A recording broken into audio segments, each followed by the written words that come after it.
Hello everyone, in this video I will show you how to enable or disable an app to install unknown apps in Samsung Galaxy S24 Ultra.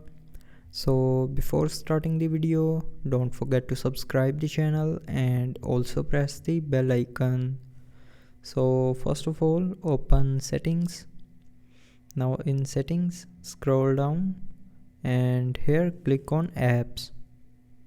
Now in apps, click on this three dot more icon and from here click on special access.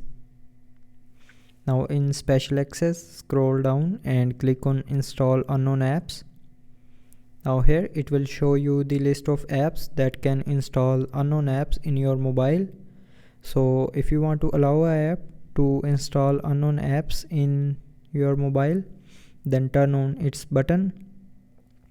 And if you want to disable an app to install unknown apps in your mobile, then tap on its button and turn it off.